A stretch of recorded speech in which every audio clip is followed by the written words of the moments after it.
Assalamualaikum warahmatullahi wabarakatuh. Pertama, saya ingin mengucapkan terima kasih kepada rekan-rekan media yang sudah hadir hari ini.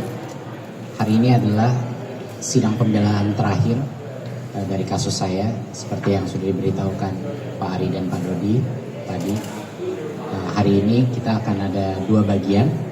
Yang pertama adalah duplik pribadi dari saya dan juga dari duplik penasihat hukum.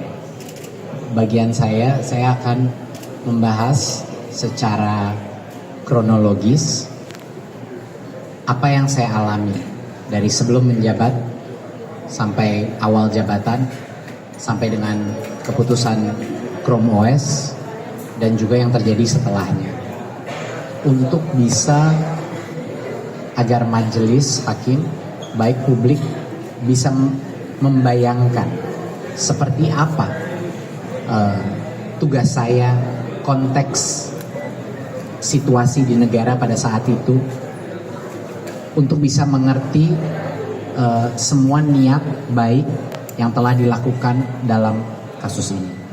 Jadi duplik saya akan menjadi kronologi daripada semua kejadian yang berhubungan dengan kasus ini. Konklusinya sebenarnya sederhana. Seperti yang Pak Ari dan Pak Dodi tadi baru bilang, ini kasus yang sangat unik. Ini kasus di mana ketimpangan bukti dari pembelaan itu jauh lebih besar daripada bukti dari sisi dakwaan dan tuntutan.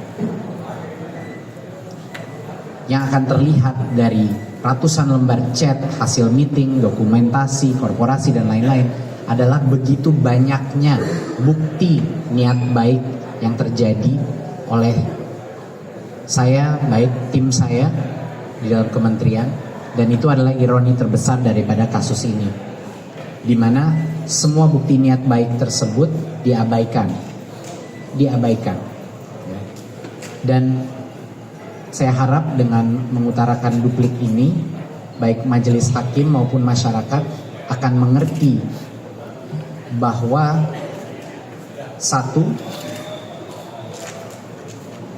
tidak ada kerugian negara yang disebabkan oleh kebijakan ini. Justru penghematan masif.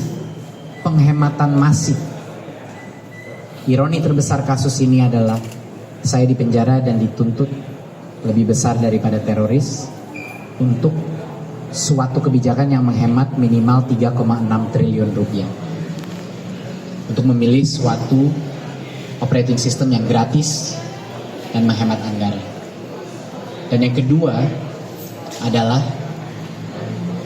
alhamdulillah semua interaksi chat di WA itu terekam.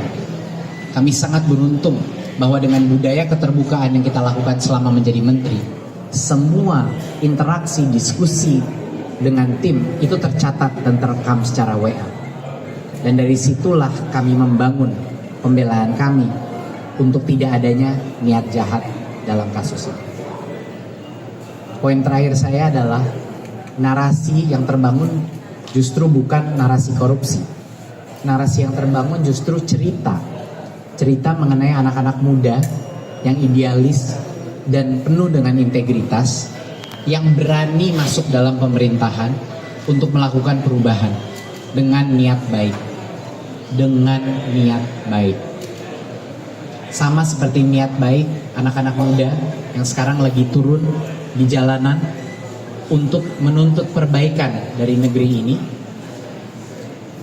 Kami juga selama menjabat hanya satu tujuannya, untuk mempersiapkan generasi bangsa kita terhadap disrupsi teknologi yang akan terjadi dan telah terjadi ternyata sekarang, untuk mempersiapkan sistem pendidikan kita agar lulusan-lulusan kita tidak kaget pada saat mereka lulus menghadapi disrupsi teknologi dalam industri. Itu saja sebenarnya. Dan saya harap kisah tersebut, cerita tersebut akan bisa memanggil hati nurani dari para majelis hakim dan juga masyarakat untuk bukan mengambil keputusan yang aman, tetapi keputusan yang benar.